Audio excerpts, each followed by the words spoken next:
Hi అండి. మా ఇంట్లో శివరాత్రి ముగ్గులు మరియు పూజలు చూస్తూ అసలు శివరాత్రి రోజు జాగారం ఎందుకు జరుపుకుంటారో తెలుసుకుందామా? ఈరోజు శివుడు తాండవ నృత్యం చేసిన రాత్రి. ఈరోజు శివుడి యొక్క శక్తి ఉచ్చ స్థాయిలో ఉంటుందంట. ఈ దైవిక శక్తిని పొందడానికి భక్తులందరూ ఈ రోజున ఉపవాసంతో కూడిన జాగారం చేస్తారంట.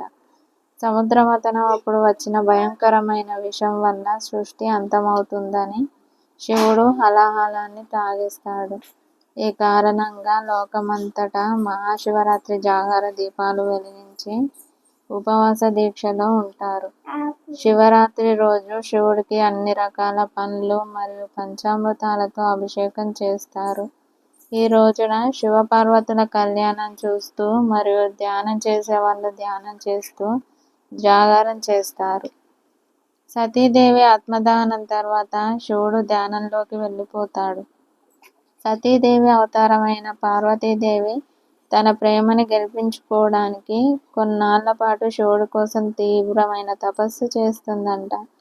ఆమె భక్తికి ముగ్ధుడైన శివుడు ఆమెను శివరాత్రి రోజే పెళ్లి చేసుకుంటాడు. ఓం నమః శివాయ. హర హర మహాదేవ శంభో శంకర.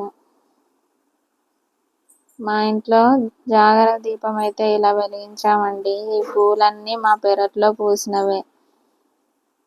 మీకు మా వీడియో నచ్చితే లైక్ చేసి షేర్ చేసి ఫాలో చేయండి.